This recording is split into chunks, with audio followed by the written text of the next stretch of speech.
Welcome to our channel, ladies and gentlemen. Again, I want to thank you for your continued support. It's been a while, I think almost 2 weeks now. I've not produced any content. I've been feeling quite unwell.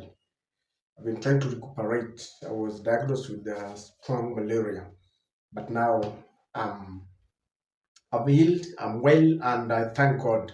So I'm back and I want to thank you for your prayers. Some people are asking me, are you abducted? You are so quiet. No, I'm still alive, well, and kicking. And I want to thank you for your continued support. Ladies and gentlemen, I want to start from where we left it because Kenya is a beehive of high octane politics.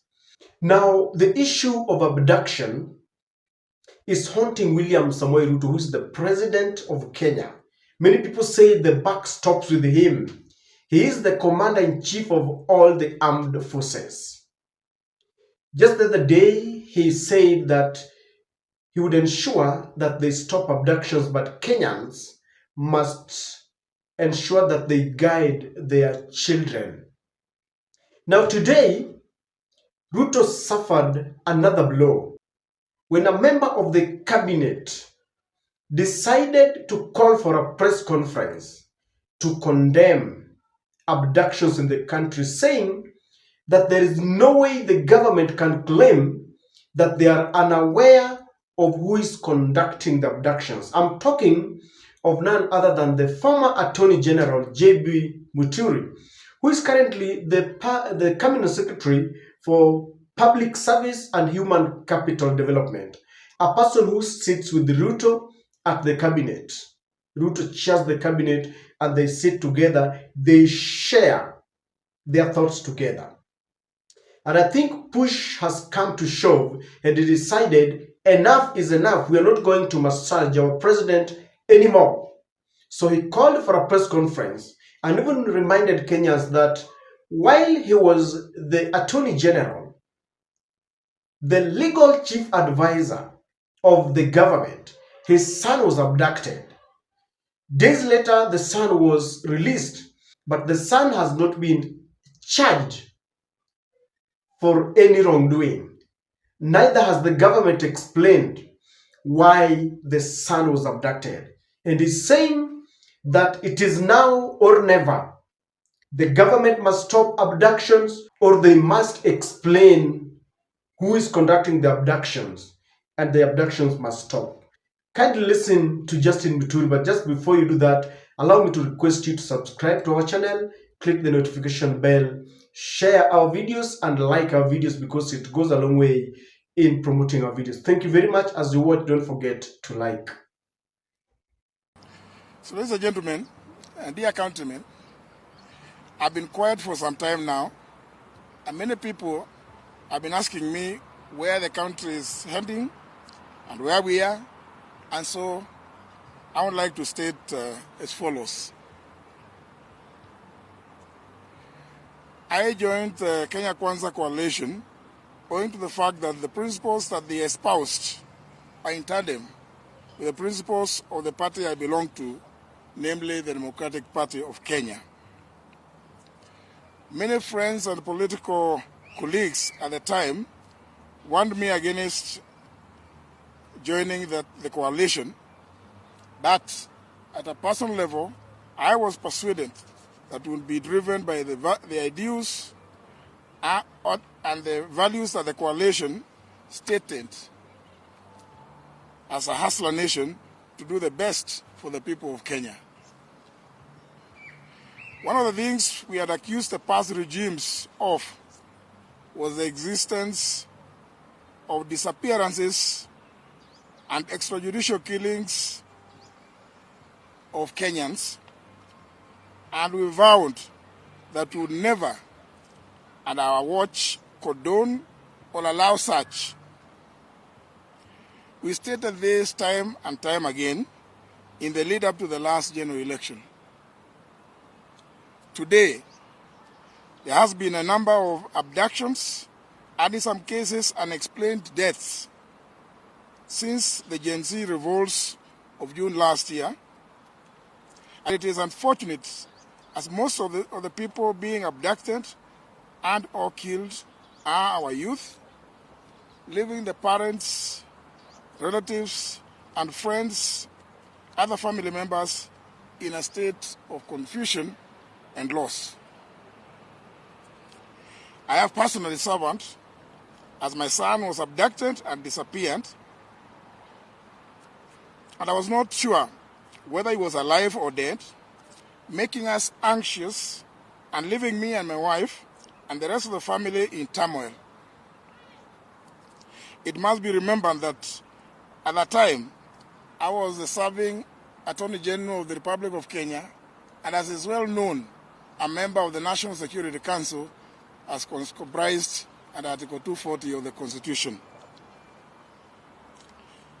Despite making several requests, I was unable to trace my son, and I made demands to all the levels of the security apparatus of the country. Now, more than 6 months later, after that ordeal and the release of my son by unknown forces, he has not been charged with any offense, and the government at all levels has not been able to give me any explanation or reasons as to his abduction by hooded armed gangsters. The big question on the table today is, why has Justin Muturi come out in public to condemn abductions? Why now is the question that we want to answer. Remember, he's telling us that his son was abducted. That has taken quite a while. But why has he revived the discussion around the abduction and connecting him to his son's abduction? Why now? That is exactly what I want us to look at. Once again, don't forget to like the video. Ladies and gentlemen, I want to link the thoughts of Justin Muturi to the politics of Mount Kenya and Rigathi Gachagua. Ever since Rigathi Gachagua was impeached, he has become a force to reckon with in Mount Kenya.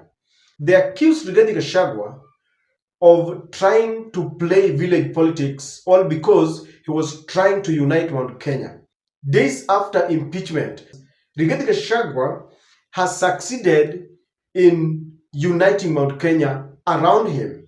And by now we all know that any politician who is not aligned to Rigathi Gachagua will not see the light of day as far as politics of Mount Kenya is concerned.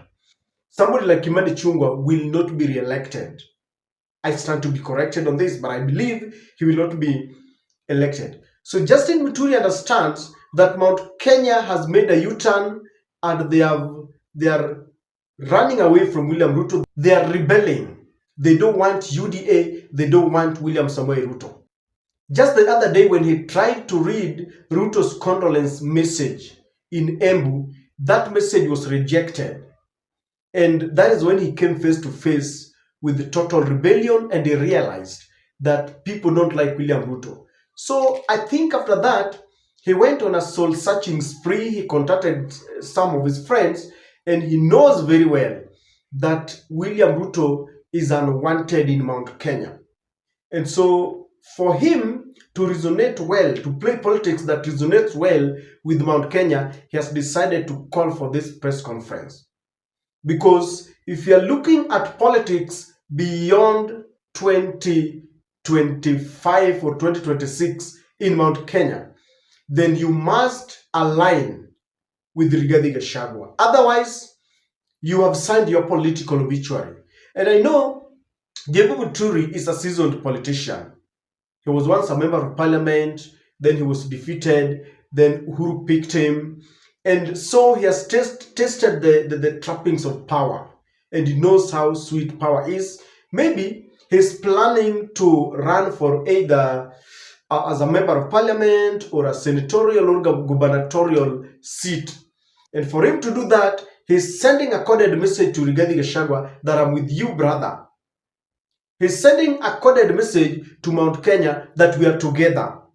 And so I believe that for him to call for this press conference now, JB Muturi is telling his Mount Kenya people, we are together. JB Muturi is exposing William Ruto. He's saying we campaigned on a platform of condemning how the previous regime used to ostensibly kidnap people. Remember how William Ruto used to say that people are being kidnapped, killed, and thrown into River Yala. William Ruto said he had even disbanded the special service unit that used to conduct these atrocities. And he said in his regime, this would be a thing of the past.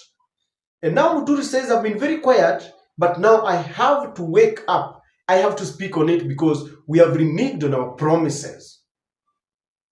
And Justin Muturi is a person who is not new to controversy.